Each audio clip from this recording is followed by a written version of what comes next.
My name is Paisley, and as I approach my 50th birthday, I'm reflecting on a significant milestone, paying off a long-standing debt. My husband, Sebastian, and I have toiled together tirelessly for this moment. Our journey began 2 decades ago when we tied the knot. At 30, I entered into marriage with Sebastian, who was 35 at the time. He inherited a liquor store from his late parents, where he dedicated his efforts, while I pursued a career in finance. Initially, I harbored concerns about being drawn into the store's operations.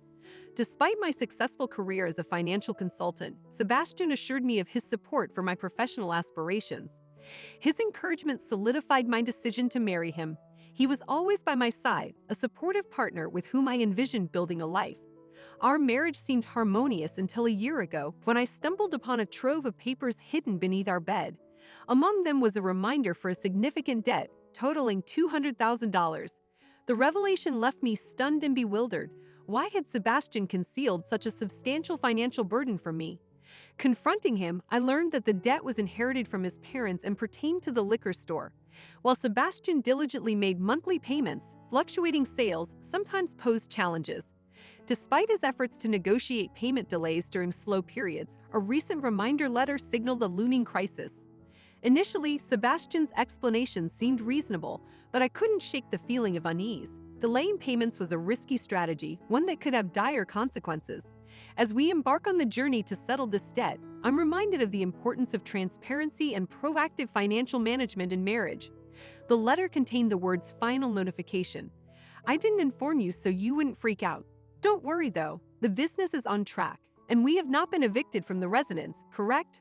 That's true, but I looked at him nervously. Then he said something unexpected. If you're so concerned, why did you help me pay it off? You are earning a lot, aren't you? I was uncomfortable with where he was headed. This was not my store. A husband and wife are meant to support each other. My debt is equally yours. That seems a bit abrupt. Are you okay if my store goes out of business?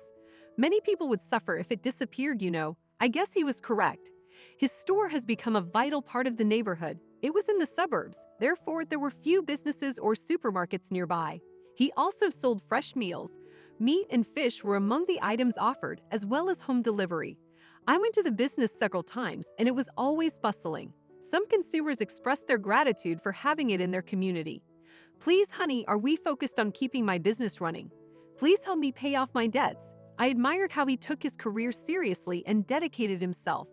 I didn't want his store to disappear. I definitely didn't want that to happen. Being married means that we always support each other. If he is struggling, it seems only reasonable for me to assist him.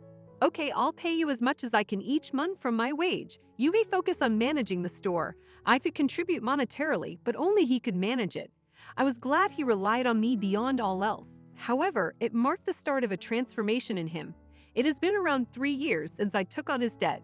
He often arrived home late. What were you doing until this late? You smell alcohol. I just had a couple drinks with my clients. Honey, did you make a payment this month?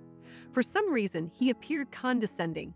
I did it last week. Why? My business relies on you. You should maintain paying on time. Whenever he got intoxicated, he would give me orders. I dismissed it as foolishness from a drunk. However, when he did it frequently, it began to bother me. He made it sound like it was common for me to repay his debt. By the way, Alexander has a third child now. I envy him. Alexander was one of his high school friends. He ran his own business, just like Sebastian. His wife also worked at the store alongside him. I've wanted to chat with you about it. I told him what I've been keeping to myself. Don't you think it's time we started a family? His reaction was really cold. What? Baby, my business had just started to grow, and we were still in debt. How could we be so irresponsible? The debt was his. I suppressed my irritation. Alexander has 3 children now, correct? We can also handle one. His parents are still well, and his wife works at the store. They differ from us. I couldn't counter that. I had always assumed that when I married, I would have children. My dreams were readily dashed. So until I pay off all of your bills, we can have a baby. So I guess that's how it will be. If you make a lot of money and pay off your bills soon, I'll consider it. His cruel smirk repulsed me. But I was impatient to pay off my debts as soon as possible. I was so blind. Even though the demand was illogical, I was so preoccupied with the idea of establishing a family that I didn't think about it. Since then, I have worked relentlessly for Sebastian. I actively pursued qualifications, took promotional exams, and received a wage raise. I began earning significantly more than women my age. I even made advance payments, but the debt didn't go away so simply. I hit 40 before I realized it and had to give up on having children. I reminded myself that I still had my husband, and he was enough. He trusted me, and I could do anything for him. As long as I believed that, I was pleased. Sebastian began returning home later and later as the days passed. He sometimes returned in the morning. I was working in the store and realized it was AM. I had to go out with a customer, and before I knew it, the sun was out. When I saw him working so hard to defend the store, I felt compelled to do my best as a wife. We were in the same boat, selling for a brighter future together. The months and years passed, and the date eventually came. I planned to make the final payment the next day for the sake of the debt. I had to forego numerous luxuries. I didn't need to do that anymore. I could now spend my hard-earned money on whatever I wanted. I realized that since I got married, I had been obsessing over money. We had never gone on vacation or dined at a decent restaurant. We were still in our 50s. I hoped to finally enjoy such things from that point on. I took the day off on the last payment's due date. I made a more extravagant dinner than usual, opened a bottle of wine, and even baked Lance's favorite chocolate cake. I wanted to celebrate our debt-free life together. When he returned home from work, I placed him on the table and said, "Finally, it feels like it's been a long time." "But honey, haven't the last 20 years passed so quickly?" He was trembling and holding his head down. I wondered if he was crying from happiness. As I was astonished, he began cracking up in a way I had never heard before. "Ha ha ha, what the hell is going on? Are you okay?" The man who was meant to be my spouse made the most absurd statement. "You are now dismissed. I am grateful to you for the last 20 years. I'm free now because you paid off all of my debts. Great job. I don't need you anymore." "What exactly are you talking about?" I honestly had no idea what he meant. Then he took something from his bag. "This is my final present to you." A divorce petition with bold letters stabbed my eyes. He proudly declared, "I've decided to marry someone else, so you're no longer useful to me." His words hit me like a slap in the face.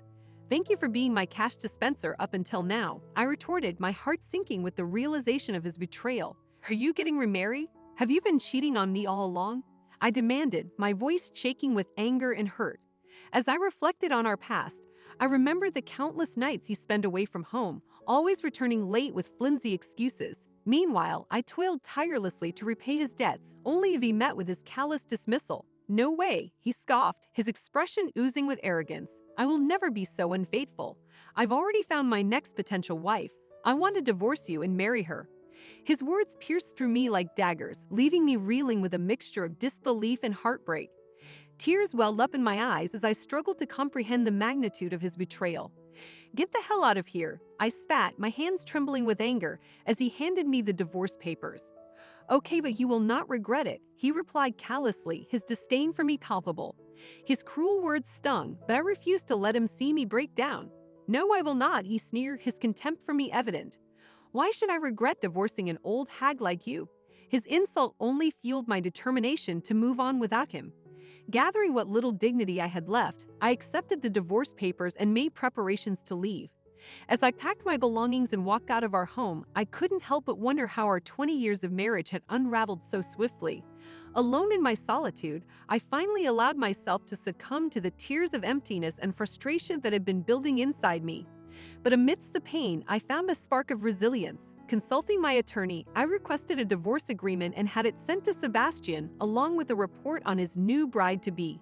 When he called me in a fit of rage, demanding answers, I remained calm and composed. "That is a divorce agreement," I replied evenly. "What about it?" His fury only intensified as he protested the clause regarding repayment of the loan I had paid on his behalf during our marriage. "This is bullshit," he raged, his protests falling on deaf ears. But as he continued to rant, I realized that his regret was not for losing me, but for the consequences of his own actions. And in that moment, I knew that I was better off without him. When he broached the topic of divorce, a vow silently formed in my mind. My career in insurance and investments had acquainted me with various legal matters, including divorce proceedings and inheritances. Leveraging my network, I'd promptly sought advice from seasoned attorneys. The total sum, encompassing both principal and interest on loans I had extended to him, exceeded $300,000. Resolutely, I demanded repayment in full. This was my only stipulation. He perhaps underestimated the gravity of the situation, presuming that a prominent local attorney's name on the documents would suffice to sever marital ties without accounting for my demands.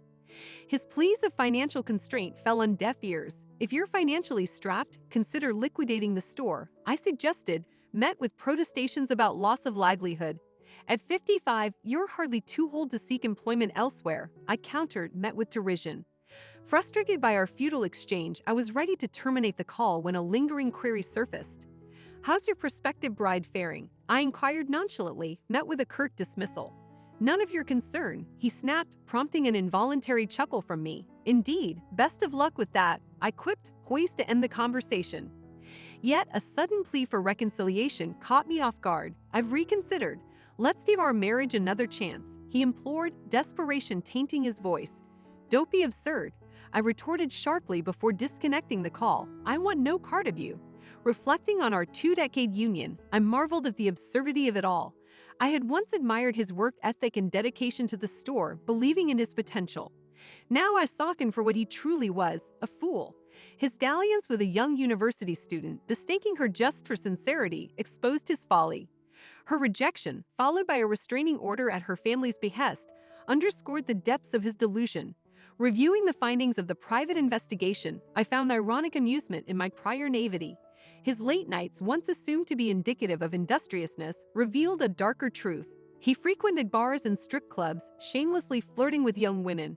His delusion of charm was laughable, boasting about his supposed allure to youth, but his antics were met with discomfort and eye rolls as he reduced me to a mere ATM, lying to his own absurdity.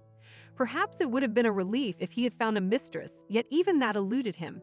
His friend's tale of newfound fatherhood only fueled his misguided desire for youthful companionship. Confronting his folly, I ended our marriage, grateful I hadn't wasted my twilight years with such a man. As our divorce finalized, he relinquished property rights, intimidated by the reputation of my legal counsel. He sold the family store to settle his debts, inviting ridicule from clients and community alike. His downfall became fodder for gossip, a tragicomedy of his own making. Despite the sale, his debts remained, compelling him to seek odd jobs to repay me. His futile attempts at reconciliation were met with a stern warning from my attorney. Fearing legal repercussions, he retreated, a testament to the power of legal counsel. Ironically, I now counsel others on matters of marriage and finance, leveraging my experiences to guide others towards happier unions. Despite a modest income, the satisfaction of aiding others outweighs any financial gain. Free from the shackles of my past, I found true happiness in helping others find theirs.